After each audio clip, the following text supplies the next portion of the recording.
예수님이 알아서 하시고 나 그냥 하겠다. 그런데 예수님이 알아서 하셨어요. 어떻게 됐을까요? 싫어져. 그게 바로 거듭나는 거예요. 그게 거듭나는 거예요. 내가 노력해서 되는 게 여러분 거듭나기 위해서 여러분이 할 수 있는 거 있나요? 없나요? 그러니까 니고데모가 이렇게 말하잖아요. 어떻게 내가 엄마 뱃속에 다시 들어갔다 나옵니까? 그건 내가 못합니다. 그랬더니 예수님이 뭐라 그래요? 물과 성령. 그게 제가 하는 게 아니라는 거예요. 아까 성령 하나님의 역할 네 번째가 뭐예요? 거듭남을 이루십니다. 결국 여러분과 저는 죄는 믿지 아니하는데 드라마를 보고 난 뒤에 사단이 충실하게, 사단도 정말 성실합니다. 여러분과 제가 드라마 보자마자 바로 쫓아와요. 그리고 뭐라 그래요? 장로가, 집사가, 교회 다니는 사람이 드라마를 봐? 라고 입어서 속삭여요. 여러분과 저는 어떻게 하나요? 고개를 푹 숙이고 그래 나는 안 돼. 이러면 죄 짓는 거예요. 이러면 죄 짓는 거예요. 그때 뭐라고 얘기하냐면 그래 나 좋다. 난 드라마가 너무 좋다. 그래서 난 누가 필요하다? 나의 구원의 주인 되신 나를 이 드라마에서 건져주실 수 있는 유일한 분인 예수 그리스도가 필요하다. 이렇게 말하면 이게 뭐가 되는 거예요? 의가 되는 거예요. 여러분 의인 되기 쉬워요? 어려워요? 이제 좀 감 잡히세요? 그럼 이거 지금 임강은 집사 이거 너무 멀리 간 거 아니야? 그거 임강은 집사의 추추가 아니야? 자 어제 우리가 예를 들었던 예화 어린아이가 넘어지면 제일 먼저 하는 일이 뭐예요? 울면서 엄마 아빠한테 뭐예요? 달려가서 안기죠. 그럼 엄마 아빠가 상처 치료해 주죠. 그게 어제 뭐였어요? 하나님께 영광 돌리는 거였습니다. 어린아이는 넘어지면 부모와 함께 울면서 뛰어갑니다. 정노에게 간 4장 고백이라는 장의 제일 끝부분에 보면 우리가 하나님의 사랑을 조금만 이해해도 뭐 해도요? 하나님의 사랑을 조금만 이해해도 어린아이가 기쁨으로 아빠의 품에 안기듯이 우리의 죄를 가지고 하나님께 달려가는 것입니다. 여러분 하나님께 걸어가지 않고 뭐 한다고요? 달려간다고요. 뭘 갖고 달려간다고요? 죄를 가지고. 왜? 하나님은 우리가 죄를 갖고 있기를 원하세요? 아니 죄를 떼어놓기를 원하세요? 여기서 지금 죄가 뭐가 죄라고요? 믿지 못하는 의심. 자, 의심이 있는데 마음이 평안해요? 안 평안해요? 안 평안하죠. 근데 이 의심을 가지고 죄의 본질인 의심을 가지고 하나님께 달려와서 팍 안기는 순간 또 안아주시네. 그래도 안아주시네. 오늘 아침에 안 교장님 읽어주신 시 7번 넘어진다는 게 숫자로 7번인가요? 완전 숫자예요. 영원히 넘어진다는 숫자. 그래도 누구를 보라고요? 예수님을 보라고요. 이게 의라고요. 믿지 못하면 죄고 뭐는 의예요? 믿는 건 의예요. 근데 여러분 드라마 보자마자 기도한다는 건 무슨 의미냐면 이겁니다. 나는 드라마를 이길 수 없는 존재다. 하지만 내가 지금 기도하는 예수 그리스도는 나를 이 드라마에서 뭐 하실 분이다? 건져내실 분이다라고 믿기 때문에 기도하는 것입니다. 맞아요, 안 맞아요? 자, 그래서 뭐로 말미암은 의예요? 믿음으로 말미암은 의. 빌립보서 3장. 나에게서 난 의는 율법에서 난 의가 아니라 오직 살아계신 하나님의 아들 예수 그리스도를 믿음으로 말미암은 의입니다. 여러분과 저는 이 의를 경험해야 되는 것입니다.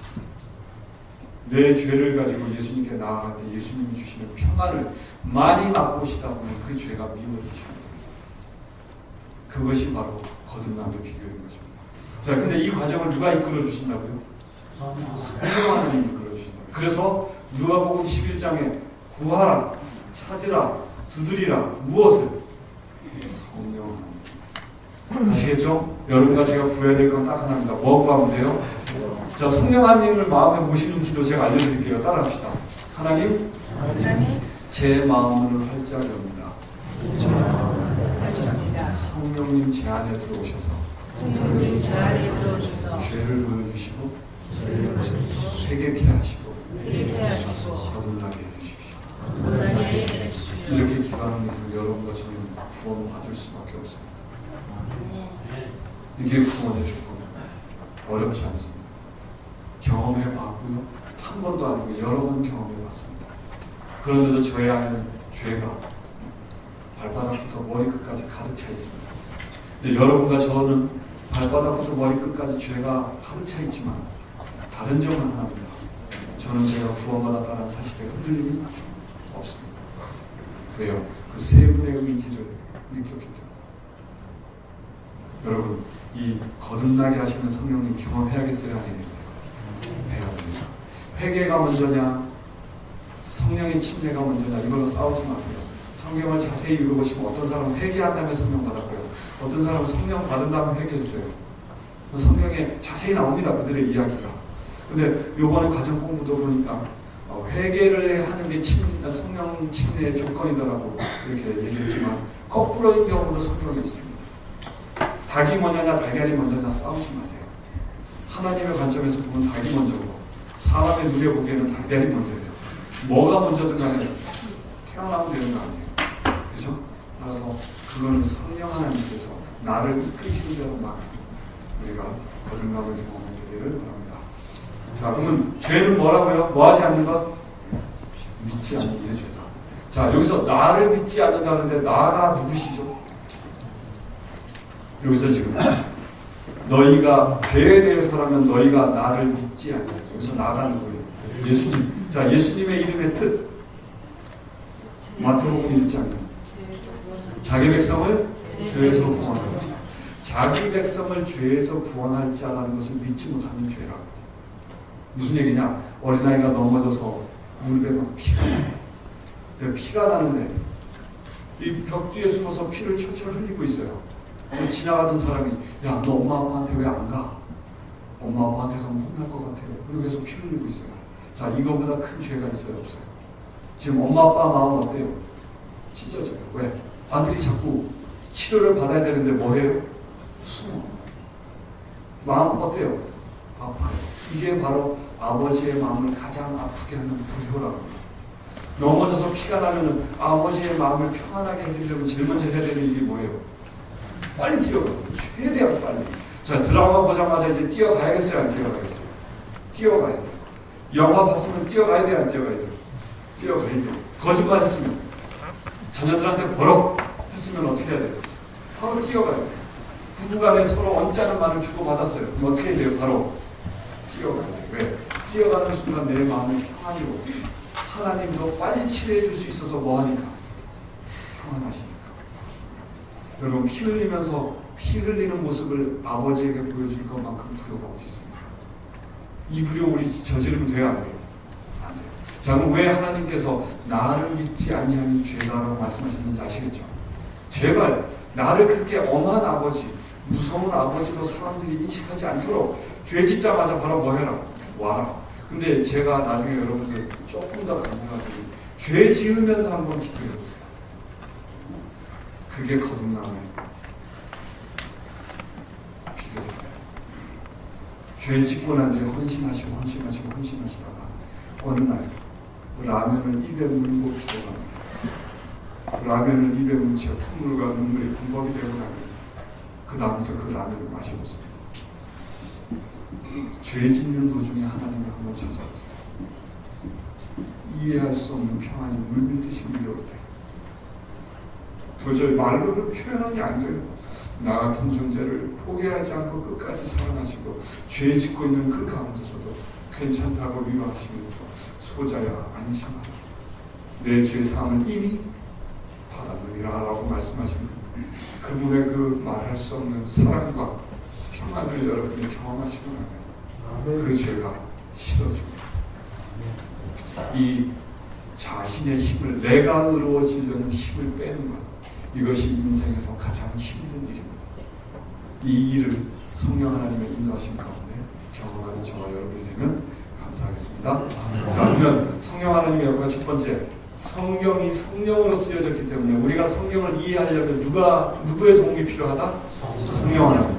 두 번째, 죄에 대하여 우리를 깨닫게 하시는 거예요. 죄는 뭐라고? 뭐하지 못하는 게 죄라고? 믿지 못하는 거. 즉, 여러분이 죄 짓고 난 뒤에 마음에 평안이 없으면 그게 죄예요. 왜? 하나님이 우리에게 원하시는 건 계속 뭐하라고 얘기하시는데? 평안하라, 평안하라, 평안하라.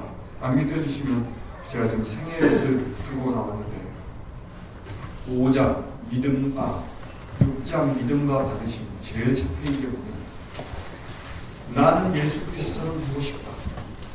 그리고 하나님과 하나가 되고 싶다. 그러나 나는 내 상태가 죄된 상태임을 보게 되고 낙담하고 근심하고 힘들어한다. 근데 그때 우리에게 필요한 것은 뭐다? 하나님께로부터 내려오는 사랑과 평안. 여러분, 죄 지은 사람에게 하나님이 원하시는 게 뭘 원하신다고요? 뭘 원하신다고요? 하늘로부터 내려오는 평화를 갖기를 원하신다. 왜? 그 평화를 많이 경험하면 그 죄가 싫어지기 때문에 그렇습니다. 놀랍죠, 이거? 정말 사람들과 너무 다르지 않아요? 사람들은 뭐라 그래요? 뭐 잘못했으면 어떻게 해요? 너 좀 혼나야 돼. 너 그거 이제 하면서 더 잔인하게 혼을 내려고 합니다. 근데 하나님은 거꾸로 얘기하세요. 지금 너에게 필요한 건 뭐다? 그래도 너를 안아주는 하나님의 사랑을 느끼는 뭐가 필요하다? 평안. 근데 이 똑같은 생애비스를 읽으면서도 성령님의 인도하심을 받지 않는 사람은 뭐만 밑줄 긋는 줄 아세요? 우리의 모든 죄가 사라질 때에만 우리는 하늘나라에 갈 수 있다. 생애비 이 말 나와요? 안 나와요? 나와요. 이런 거에만 밑줄을 그어요. 예전에 저는 이제 그런 때 너무 마음이 아픕니다. 여러분, 똑같은 성경과 똑같은 예언의 신비로도 사단의 인도한 가운데 보면 해야 한다, 하지 말아야 한다만 눈이 꽂힙니다. 그러나 성령의 인도하신 가운데 보시게 되면 그래도 누구를 봐라? 너의 구원의 주인 되기를 기뻐하시는 너를 위하여 도와주신 예수 그리스도만 바라보고 마음의 원을 경험해라. 평안을 경험.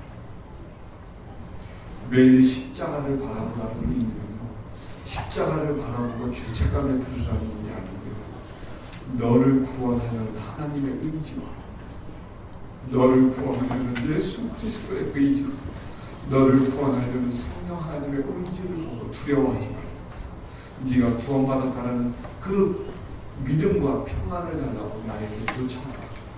그러라고 십자가 매일 바라보라고 하십니다. 제가 거짓말하는 것 같으세요? 이사야 53장 중에 우리가 다 외우는 성경처럼 그가 상함은 우리의 허물을 인하여 그가 찔림은 우리의 죄악을 인하여 그가 징계를 받음으로 우리가 평화를 누리고 그가 채찍에 맞음으로 우리가 나음을 입었도다. 여기서 우리가 집중해야 되는 단어가 뭔가요? 저는 이때까지 사단의 인도한 가운데 이것만 눈에 들어왔습니다. 상함, 찔림, 징계받음, 채찍에 맞음. 그러니 이사야 53장을 매일 보라고 했는데 보고 싶어요? 안 보고 싶어요? 안 보고 싶어요. 왜? 보면 볼수록 죄책감에 눌리니까. 근데 어느 날 예수님이 저보고 그렇게 얘기하셨어요. 강은아, 네가 예수 그리스도니? 아니죠. 근데 왜 너는 예수님이 해야 될 일만 자꾸 보냐? 그럼 저는 뭘 해야 됩니까? 다시 읽어. 제가 다시 한번 읽어 드릴 테니까 무슨 단어가 귀에 들어오는지 한번 다시 들어보세요. 그가 상함은 우리의 허물을 인하여 그가 찔림은 우리의 죄악을 인하여 그가 징계를 받음으로 우리가 평화를 누리고 그가 채찍에 맞음으로 우리가 나음을 입었다. 뭐가 단어가 무슨 단어가 귀에 들어오시나요? 평화와 나음. 여러분과 제가 십자가를 매일 바라봐야 하는 이유는 딱 하나입니다. 오늘의 나의 삶에 뭐가 있도록 하겠나요? 평화와 내가 믿지 못하는 죄에서 치료받는 믿음이 생기는 그 나음을 경험하기 위해서 매일 십자가를 바라보는 것입니다. 감사합니까? 네.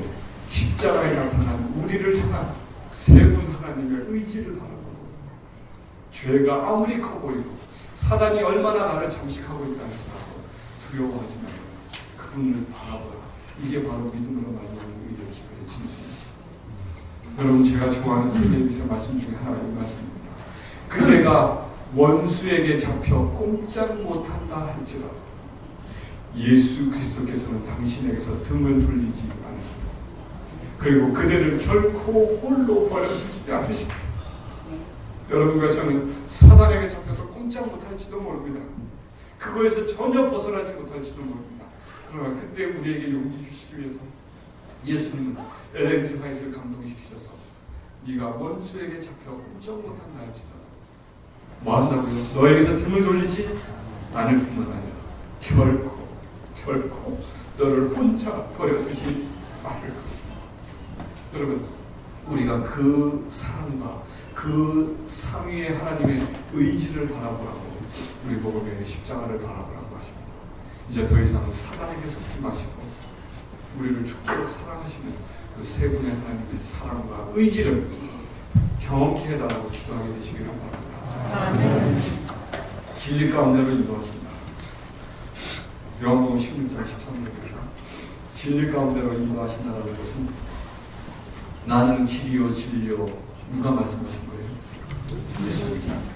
예수님께로 더 가까이 나를 인도해 주신다. 이것이 바로 진리 가운데로 인도하신다는 뜻입니다. 우리 이스라엘 백성이라고 한번 가정해 봅시다. 구약시대 내가 죄를 지었어요. 12살쯤 됐을 때 아버지가 내 손을 들이고 옆에 내 손을 잡고 옆에 양 한 마리를 함께 성막 안으로 들어갑니다. 회막 안으로 들어갑니다. 제일 앞에 뭐가 있어요? 뜰. 감사합니다. 거기서 여러분과 저 대신 죄를 지고 가시는 예수님을 처음 만나는 경우, 내가 직접 예수님을 칼로 찔러보는 그 슬픈 경우, 그것이 바로 뭐예요? 거듭남. 근데 그 과정을 누가 이끌어 주신다고요? 성령 하나님. 그렇게 한번 경험하고 난 사람이 나의 매일의 죄를 가지고 매일매일 제사를 대신 드려주시는 제사장 되신 예수님을 만나요. 그리고 제사를 드려도 내 죄가 끝이 있어요? 없어요? 없어요. 그러자 끝내 나의 죄의 도마를 이루시는 대제사장 되시는 예수님을 바라봅니다. 즉 어린 양 되신 예수님, 제사장 되신 예수님, 대제사장 되신 예수님을 차례대로 만나게 이끌어 주시는 분이 누구라고요? 성령 하나님. 자, 감사해요, 안 감사해요? 여러분과 제가 해야 되는 기도, 구원받는 조건은 사실 딱 하나입니다. 내 마음을 열어드리고 성령 하나님 나의 주인이 되어주십시오. 이거 기도하시는 이상 여러분과 저는 구원 안 받을래야 못 받을 수 없는 그런 존재입니다. 그걸 엘렌 지 화이트이 예수 그리스도께서는 십자가의 사랑을 그 사랑의 금사슬로 우리를 동여매셨다. 그냥 한 번 가는 게 아니고 뭐 하셨다고요? 동여매셨어요. 이 사랑의 줄은 아무도 끊을 수가 없다. 딱 끊을 수 있는 게 하나 있어요. 히브리서 3장 13절 12절 13절. 그러므로 형제들아 너희는 삼가 믿지 아니하는 악심을 품어 살아계신 하나님에게서 떨어질까 염려할 것이요. 여러분과 제가 그 칭칭 동여맨 금으로 된 사랑의 줄을 끊는 위력을 가진 게 딱 하나 있어요. 뭐 하지 못하면 믿지 않으면 그렇게 끊겨버립니다. 아시겠죠? 근데 이 믿음 우리 보고 개발하라 그러면 저 오늘부로 신앙 포기할 거예요. 왜냐하면 믿음 내가 아무리 개발하려고 해도 되는 게 아니에요. 그래서 믿음은 하나님이 값없이 주시는 뭐다? 선물이다. 그럼 이제 여러분과 저는 뭐 하면 돼요? 성령 하나님 내 안에 오셔서 믿음 주십시오. 믿게 해 주십시오. 그럼 주실까요? 안 주실까요? 이건 제가 원하는 게 손바닥만한 크기면 하나님이 원하시는 크기는 우주만. 제가 기도하는 순간 이루어질까요? 안 이루어질까요? 이루어집니다. 단지 제가 못 느끼는 것뿐이에요. 그러나 때가 되면 느껴지십니다. 예, 우리 성령 하나님의 역할 네 가지 마지막 거듭남까지 전부 다 성령 하나님이 이끌어주시니까 우리는 구하고 찾고 두드립시다. 누구를? 성령 하나님. 마지막으로 제가 여러분에게 은혜된 말씀만 하면 목사님이 말씀하신 50분이 딱 될 것 같아요. 예수님이 요한복음 13장에 제자들에게 이렇게 말씀하셨습니다. 서로 사랑하라. 내가 너희를 사랑한 것 같이 너희도 서로 사랑하라. 이게 계명의 완성이에요. 자, 이 말씀 듣는 순간 여러분 부담돼야 안 돼요? 저는 요즘요 이런 성경들이 이렇게 느껴져요. 강은아, 내가 이거 명령이기 이전에 너에게 한 약속이니까 이렇게 될 거를 믿어라. 그게 이제 뭐로 보이기 시작해요? 희망으로 보이기. 더 이상 부담이 아니고 뭐로 보여요? 우와, 내가 예수님처럼 사랑하게 된다고? 감사합니다. 약속입니다. 그런데 이거에 대해서 엘렌 지 화이트이 뭐라고 썼느냐? 예수님의 제자들이 3년 반 동안 예수님을 따라다녔다. 여러분, 예수님의 제자들이 3년 반 동안 예수님 따라다닌 게 이게 적당히 따라다니는 게 아니에요. 올인한 거예요. 맞아요, 안 맞아요? 직업도 그만뒀고 자녀도 부모도 다 버리고 쫓았어요. 그러니까 올인한 거예요. 모든 걸 내려놓고 3년 반 예수님을 쫓아다녔어요. 근데 그 예수님이 어느 날 덜커덕 돌아가셨어요. 그들의 그 상실감, 그걸 경험하고 예수님의 부활을 경험합니다. 그리고 예수님이 부활하신 다음에 40일간 제자들과 사경회를 하십니다. 누가 성경을 이제 가르치세요? 이제 제자들이 성경을 받아들이는 태도가 바뀌었어요. 왜? 죽었다 살아나시는 걸 봤으니까. 예수님이 직접 구약을 풀어서 다 가르쳐 주십니다. 예수님이랑 40일간 성경 공부를 해요. 그런 다음에 예수님이 하늘로 승천하시는 걸 봐요. 그 부분에 엘렌 지 화이트가 이렇게 썼습니다. 그때까지도 제자들은 예수 그리스도가 말씀하신 사랑의 의미를 겨우 약간 이해하였다. 여러분 희망이 있어요, 없어요? 있어요. 왜? 예수님의 제자들 예수님하고 3년간 올인해서 살았고요. 예수님이 죽는 것도 경험했고 살아나시는 것도 경험했고 예수님이랑 40일간 성경 공부했고 예수님이 하늘로 가시는 걸 봤는데도 그들은 그 사랑의 의미를 어떻게 이해했다고요? 겨우 약간 이해했다. 그런데 그 다음 말씀에 제가 눈물을 엄청 흘렸습니다. 그러나 그들이 오순절 성령을 받았을 때 그들에게는 그 사랑이 나타납니다. 아멘. 여러분과 제가 성령 하나님의 위력이 어느 정도인지 느껴지세요? 왜 예수님이 그토록 성령 하나님을 보내고 싶어 하셨는지 아시겠어요? 여러분, 성령 하나님은 무소부재하실 수 있습니다. 예수님은 인간이 되심으로 인하여 그는 한 곳에만 계실 수 있는 존재가 되셨어요. 예수님이 멀리 생하셨는지 이제 감이 오세요? 무소부재의 능력을 우리를 위하여 버리셨다. 그 특성을 버리셨어요. 그래서 성령 하나님이 그 자리를 메꾸시기 위하여 자기의 형체를 비우셨습니다. 성령 하나님. 그리고 마치 여러분과 제 옆에 떠있는 공기방울처럼 우리에게 은혜가 충만하다. 그게 성령 하나님의 말씀입니다. 어디에나 계시기 위하여 내가 음부에 가서 자리를 펼지라도 거기 계시기 위하여 성령 하나님의 형체를 비우셨습니다. 이 성령 하나님 우리 마음에 모셔야겠어요? 안 모셔야겠어요? 모셔야 돼요. 성령 하나님이 우리 안에 오시면 하나님의 품성을 우리의 심정과 뇌에 기억하십니다. 여러분, 이 일이 우리에게 일어나게 되기를 바랍니다. 오순절 성령이 그들에게 임하였을 때 그들에게 그 사랑이 나타났다. 자, 이거 한순간입니까? 아닙니까? 한순간입니다. 이해조차 하지 못했던 사랑이 그들에게서 나타났습니다. 이것이 바로 성령 하나님이 갖고 계신 위력이요 능력입니다. 여러분과 제가 이 성령 하나님을 구하지 않으면 될까요? 안 될까요? 안 됩니다. 예수 그리스도께서는 제자들에게 하나의 선물을 주시기로 결정하셨다. 그리고 예수 그리스도께서는 이 하나의 선물에 모든 것을 담기로 결정하셨다. 그 선물이 뭐예요? 성령 하나님입니다. 이게 엘렌 지 화이트가 우리에게 준 영광의 말씀입니다. 오늘 저와 여러분이 성령 하나님이 안지나서나 자나 깨나 구하 찾고 두드리는 우리 대장교회 성도님들이 되시기를 바랍니다. 저는 이 교회에 아주 희망을 본 것은 제 얼굴이 오늘 좀 잘 잔 것 같나요? 못 잔 것 같나요? 어제 한 1시 반까지 이 고3짜리 한 명과 중3짜리 아이 2명이 저에게 막 영적인 질문을 계속하는 거예요. 어제 1시 반까지 우리가 하나님의 말씀으로 은혜를 나눴습니다. 이 젊은 학생들이 하나님의 말씀에 이토록 관심이 있다는 거 희망이 있습니까? 없습니까? 진짜 14만 4천인이 되도록 하나님이 준비하고 계시며 그분의 은혜에 감사드립니다. 여러분, 우리 모든 대장교우님들 늦은 비는 혼자 받는 게 아니라 함께 받는 겁니다. 우리 늦은 비 받는 제2의 마가의 나라방에 함께 모이시기를 간절히 소망하며 가정으로 마치도록 하겠습니다. 아멘.